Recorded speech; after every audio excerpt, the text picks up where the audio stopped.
Au nom du Père, du Fils et du Saint-Esprit, ainsi soit-il. Commençons comme annoncé, eh bien, de voir un peu ce qu'on appelle ces époques de l'Apocalypse, ces âges de l'Église.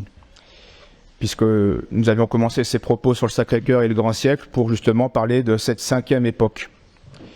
La révélation, donc c'est l'Apocalypse qui veut dire ça, la révélation faite à Saint Jean contient, vous le savez, c'est classique, de Saint Augustin l'a enseigné, Irénée aussi, et après beaucoup de pères, toute l'histoire de l'Église après la venue de Jésus-Christ. Et cette histoire de l'Église, depuis la venue de Jésus-Christ jusqu'à son retour, est divisée en 7 âges, 7 époques. Le tout est donc figuré à travers le livre d'Apocalypse, à travers 7 séries parallèles de 7 visions, qui commencent toujours depuis la venue du Christ jusqu'à son retour, donc le jugement et la fin des temps. Et la prophétie commence dès la première série des 7 épîtres, des 7 lettres, qui vont elles aussi figurer à leur manière, eh bien, l'histoire de l'Église universelle à travers ces 7 âges jusqu'à la consommation des siècles. La première, donc, je dirai rapidement, puisque ce n'est pas notre propos, c'est la lettre à Éphèse, qui correspond à l'âge apostolique. La deuxième lettre à l'Église de Smyrne, qui correspond à l'âge des martyrs. La troisième, l'Église de Pergame, qui correspond à l'âge des docteurs, donc l'enseignement de l'Église qui pendant 3 siècles, va s'établir de manière définitive dans ses principes, dans son explication par les pères de l'Église, justement. Puis, la quatrième lettre à Thyatire, qui est l'Église faite à la chrétienté dans son sommet, dans son apothéose, puisque à cette lettre, il est dit « Je connais tes œuvres, ton amour, ta foi, ta bienfaisance, ta patience, et tes dernières œuvres, plus nombreuses que les premières. Mais j'ai contre toi quelques griefs. » Et la proportion, c'est-à-dire, il y a une grande perfection, plus grande qu'au début. Et oui, la chrétienté a pu produire des œuvres que l'âge apostolique n'a pas pu produire. C'était encore une graine qui commençait à germer. Et à la chrétienté, ça a donné eh bien, toutes ces œuvres, toutes ces ordres, toutes ces doctrines, etc. Mais il y a quand même quelques griefs. Il n'y a jamais une perfection ici-bas parfaite. Et puis nous arrivons à la 5e lettre, l'Église de Sardes, qui correspond à l'époque de la décadence de la chrétienté, la tiédeur chrétienne, la corruption humaniste. Et là, je vous relis ce que disait cette lettre. « Je connais tes œuvres. Tu as la réputation d'être vivant, mais tu es mort. Sois vigilant et affermis le reste qui allait mourir, car je n'ai pas trouvé tes œuvres parfaites devant mon Dieu. Souviens-toi donc de l'enseignement que tu as reçu et entendu. Garde-le et repens-toi. Si donc tu ne veilles pas, je viendrai à toi comme un voleur, sans que tu aies su à quelle heure je viendrai à toi. Pourtant, tu as à Sardes quelques personnes qui n'ont pas souillé leur vêtement, leur robe nuptiale, baptismale. Vous avez remarqué, la proportion s'est inversée. Tes œuvres sont bonnes, mais j'ai quelques griefs contre toi. À la 5e époque, on dit non, ça va pas du tout. Mais quelques-uns n'ont pas souillé leur robe. Vous voyez bien l'inversion qui s'est faite à ces 2 époques. Puis vient la 6e lettre, la lettre à Philadelphie, qui est l'époque de la révolution, de l'apostasie, du chaos qu'on est en train de connaître. À la lettre, l'ange dit à cette époque, « Je connais tes œuvres.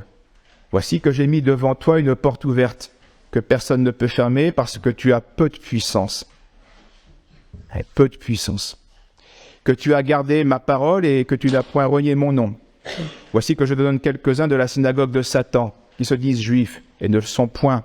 Ils mentent. Parce que tu as gardé ma parole sur la patience, moi aussi je te garderai de l'heure de l'épreuve qui va venir sur le monde entier pour éprouver les habitants de la terre. » Vous voyez, c'est intéressant, hein. C'est peut-être pas notre propos, mais le monde entier, le problème de la synagogue de Satan, le monde entier dans le mondialisme, quelques-uns se convertissent, mais celle-ci, c'est quelques-uns seulement, ça veut dire que les autres ne continuent leur œuvre de perversion, et elle revient en force à la 6e époque. Tu as peu de puissance, l'Église perd de plus en plus de puissance depuis la Révolution française, jusqu'à en avoir quasiment plus aucune influence sur le cours des âges, sur les politiques, sur la loi, d'où les œuvres uniques que les États produisent. Et puis vient la 7e lettre, l'Église de Laodicée, qui est la chute de l'Antéchrist, la consommation des siècles, et enfin le retour du Christ, le jugement, puis la gloire ou l'enfer. La lettre dit « Je connais tes œuvres, tu n'es ni froid ni chaud. Plût à Dieu que tu fusses froid ou chaud. Aussi, parce que tu es tiède et que tu n'es ni froid ni chaud, je vais te vomir de ma bouche. » Et c'est ce qui nous arrive quand on est malade, ce truc qui ne passe pas. On vomit. Tu dis « Je suis riche, j'ai acquis de grands biens, je n'ai besoin de rien. » et tu ne sais pas que tu es malheureux, misérable, pauvre, aveugle et nu. Donc on est en train, nous, à notre époque, de quitter la 6e pour la 7e, évidemment. L'œuvre de l'apostasie a eu lieu, le chaos a été installé, et maintenant on est dans la technocratie, tu te crois riche, tu te crois... et puis en fait, l'aveuglement est généralisé, et puis il n'y a même plus avant, il y avait des querelles religieuses, il y avait encore un désir de vérité religieuse, même s'il se trompait. Mais un musulman ou un orthodoxe ou un hérétique, il voulait encore la vérité religieuse. Mais à notre époque, c'est chacun, c'est ni tiède ni chaud, il n'y a plus rien, il n'y a plus rien. Donc voilà, rapidement résumé. Une remarque avant d'aborder le sujet, c'est que on peut nous très bien être à une époque de l'Église tout en étant à la 6e aujourd'hui. Si vous allez finir votre vie martyr, vous serez plutôt de l'âge de Smyrne. Voyez. Si vous êtes plutôt dans la sanctification, vous serez dans la 4e, c'est de la chrétienté. Si vous êtes dans la tiédeur, vous êtes en train de relâcher ce que vous avez reçu, vous êtes dans la 5e époque, quoique nous soyons dans la 6e époque, socialement. Comprenez que ce n'est pas étanche tout cela. Et puis, tous nous allons, à la 6e époque, connaître la 7e époque, qui est notre mort. Notre mort, c'est notre jugement. Tous ceux qui sont morts à la 2e époque, à la 3e, pour eux, la 7e époque est arrivée à eux. Et donc, ces âges sont vrais de l'Église et toute l'histoire de l'Église, mais ils sont vrais aussi à un moindre degré et selon notre réponse à notre propre vie. Eh bien, je vais essayer de vous montrer, je pense, que le grand siècle, pour faire simple, fut l'apothéose de la 5e époque, du 5e âge jusqu'à la Révolution, qui commence la 6e époque. Parce qu'il y a des disputes là-dessus, et vous n'êtes pas obligé d'être d'accord avec moi, je vais simplement exposer les arguments qui me font penser cela. Certains pensent que nous sommes aujourd'hui dans la 5e époque, et que nous attendons la 6e, et ça ne colle pas selon moi pour les raisons qui suivent. Avant la Révolution française, avant 1789, donc, qui est un déicide, un rejet social de Dieu par la Déclaration des droits de l'homme, et puis le régicide du roi chrétien en 1792, eh bien, avant cela, la France était officiellement et apparemment chrétienne. Et depuis, il n'y a plus aucun doute, la France n'est plus chrétienne. Elle en a de moins en moins les apparences. Même si au 19e, il y a pu encore avoir des illusions. Donc les paroles de l'ange, qui sont de la 5e époque, qui disent « Tu as la réputation d'être vivant, mais tu es mort », ne peuvent pas convenir à la France de Napoléon, de la Restauration, qui avait un compromis dans sa constitution, hein, c'était la religion catholique et la religion de la majorité des Français, et non plus la religion de l'État français, de la monarchie française.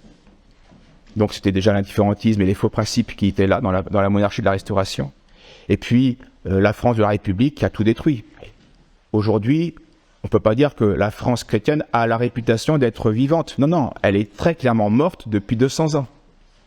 Donc, c'est la monarchie avant la Révolution qui avait la réputation d'être chrétienne, mais qui était morte. D'où le 5e âge.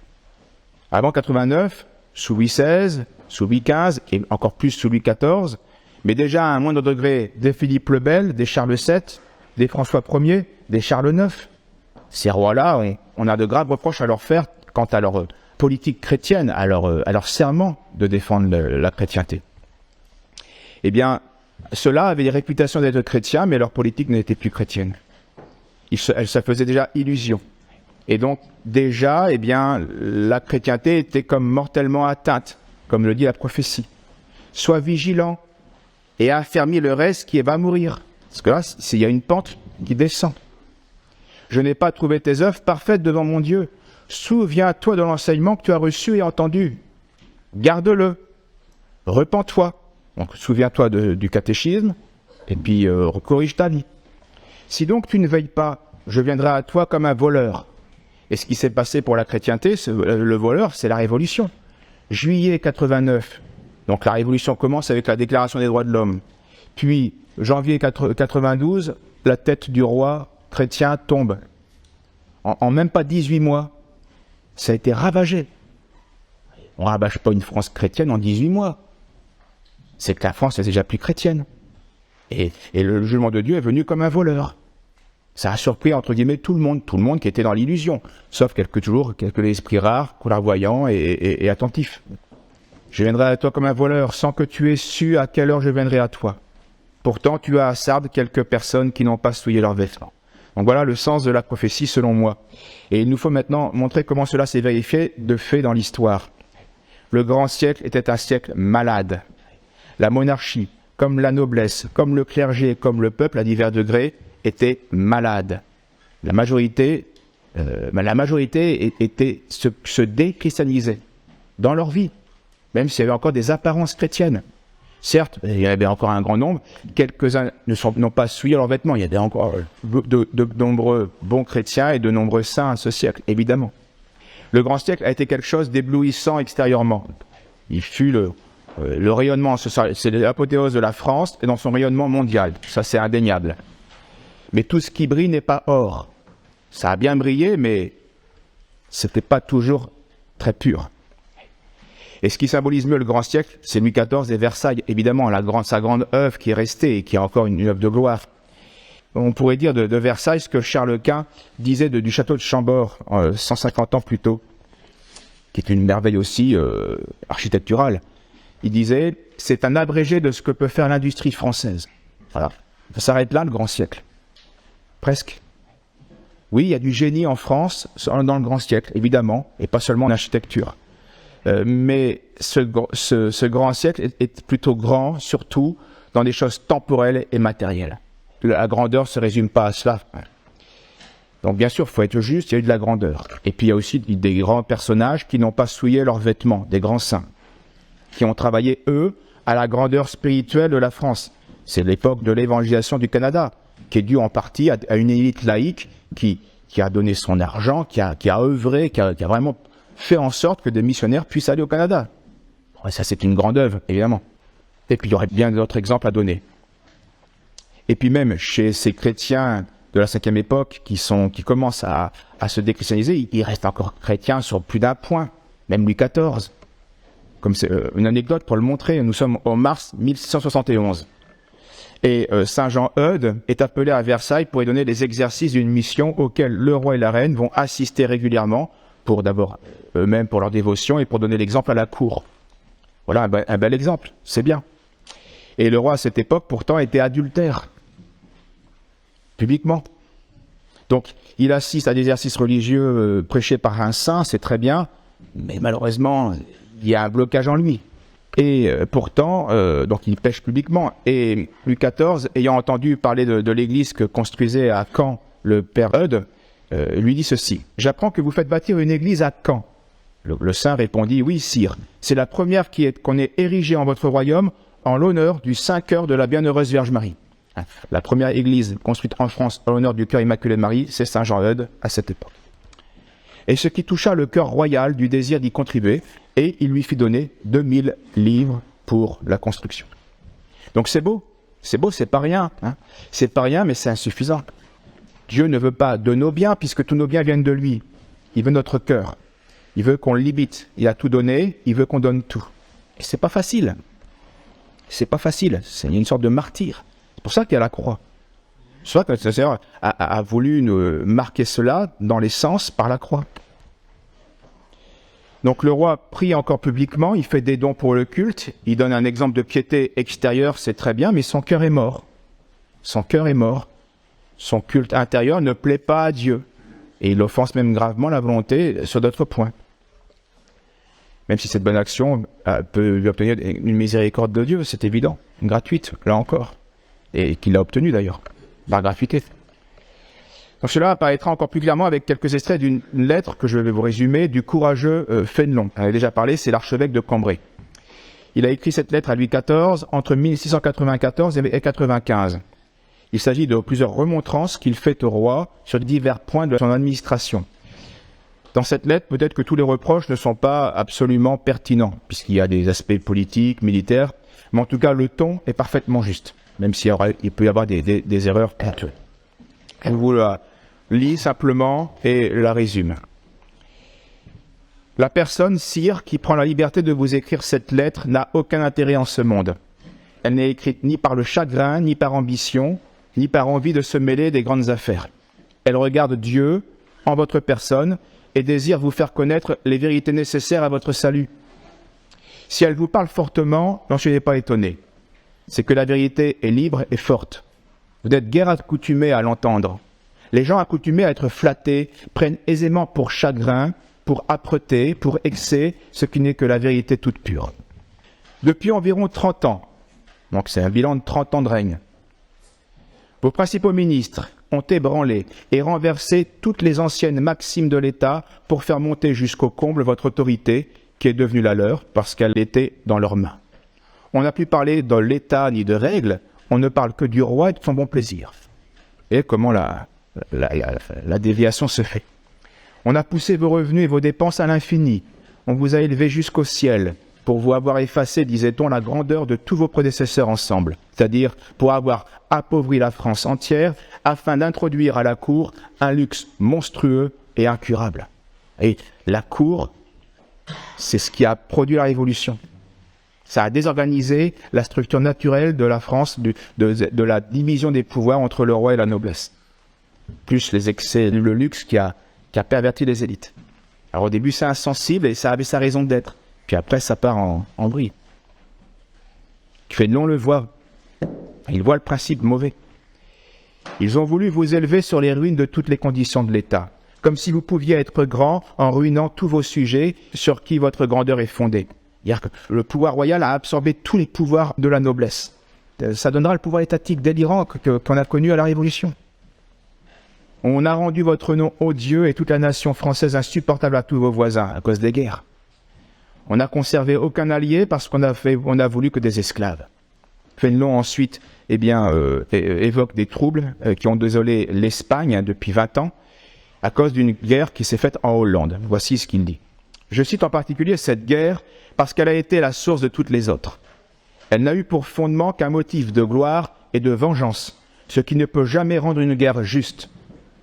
D'où il s'ensuit que toutes les frontières que vous avez étendues par cette guerre sont injustement acquises dans l'origine.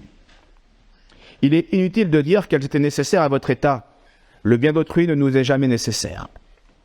Ce qui nous est vraiment nécessaire, c'est d'observer une exacte justice. Il ne faut pas même prétendre que vous soyez en droit de retenir toujours certaines places parce qu'elles servent à la sûreté de vos frontières. Le besoin de veiller à notre sûreté ne nous donne jamais un titre de prendre la terre de notre voisin. C'est une autre vision de la guerre, tout ça. Hein. En voilà assez, sire, pour reconnaître que vous avez passé votre vie entière hors du chemin de la vérité et de la justice, et par conséquent hors de celui de l'Évangile. Tant de troubles affreux qui ont désolé toute l'Europe depuis plus de 20 ans, tant de sang répandu, tant de scandales commis, tant de provinces saccagées, tant de villes et de villages mis en cendres, sont les funestes suites de cette guerre de 1672, entreprise pour votre gloire et pour la confusion des faiseurs de gazettes et de médailles de Hollande. Elle est encore la vraie source de tous les maux que la France souffre. Depuis cette guerre, vous avez toujours voulu donner la paix en maître et imposer des conditions au lieu de les régler avec équité et modération. Voilà ce qui fait que la paix n'a pu durer. Vous avez cherché dans le traité de Westphalie les termes équivoques pour surprendre Strasbourg. Jamais aucun de vos ministres n'a osé, depuis tant d'années, alléguer ces termes dans aucune négociation pour montrer que vous eussiez la moindre prétention sur elle. Donc là, réfléchissez bien aux enchaînements de l'histoire. Strasbourg, acquisition injuste, moralement, selon Fénelon. Et on pourrait parler de la Lorraine. Mais si Strasbourg était resté état neutre de l'Empire, il n'y aurait pas eu de 70 et de 14-18. Vous voyez les conséquences. Et on reparlera du nationalisme déréglé du 19e. Bien sûr, il faut être la patrie, il y a un culte envers la patrie, mais attention, on confond vite le culte révolutionnaire et le culte chrétien. Donc si Louis XIV avait été un roi vertueux, Strasbourg serait resté Strasbourg, où on parle allemand, où ça dépend du Saint-Empire, et puis on fait en sorte de vivre avec intelligence et amitié avec nos voisins, ben il n'y aurait pas eu de boucherie en 14-18. Une telle conduite a réuni et animé toute l'Europe contre vous. Ceux mêmes qui n'ont pas osé se déclarer ouvertement souhaitent du moins avec impatience votre affaiblissement et votre humiliation comme la seule ressource pour la liberté et le repos de toutes les nations chrétiennes.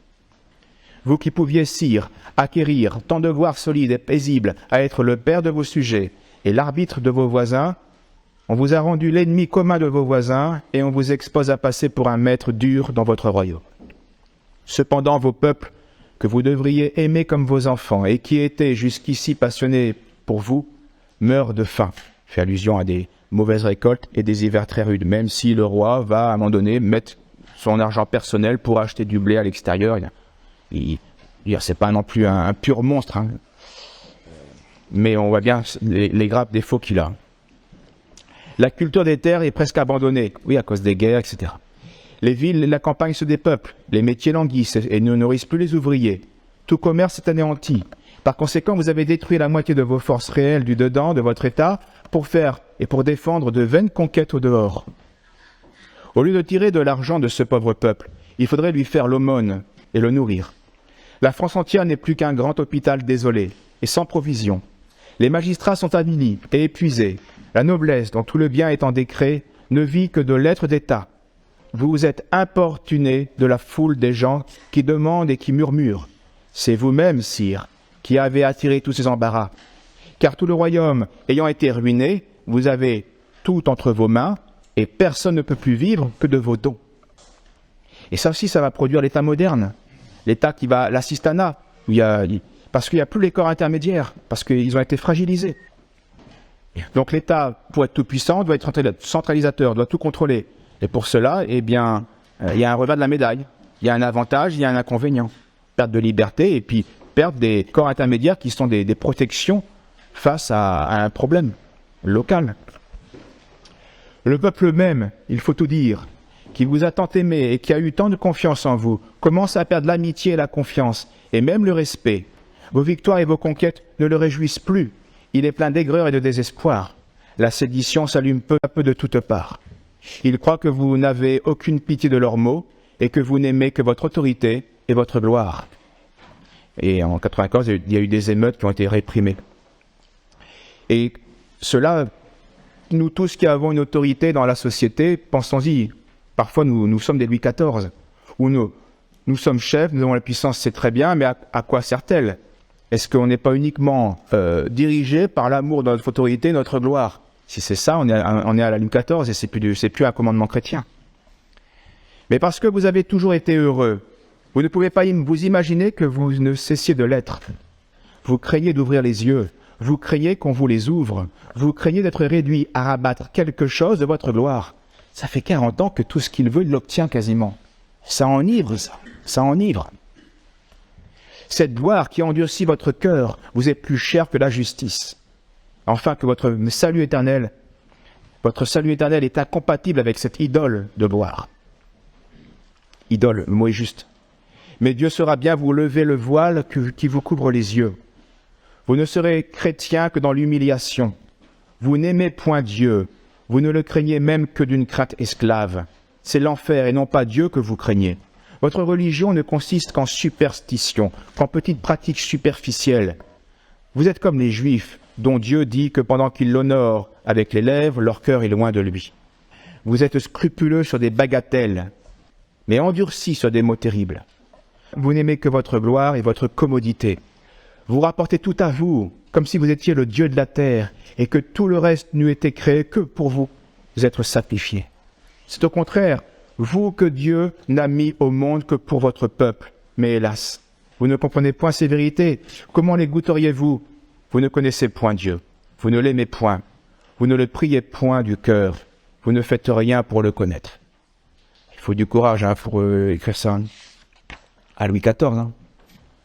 Ensuite, Fénelon dénonce la stabilité coupable des personnages influents dans l'entourage du roi qu'on a déjà rencontrés, dont l'archevêque de Paris, François de Harlay de Champvallon, et puis le confesseur, le jésuite Père Lachaise. Il dit au sujet de ce personnage: vous avez un archevêque corrompu, scandaleux, incorrigible, faux, malin, artificieux, ennemi de toute vertu, et qui fait gémir tous les gens de bien.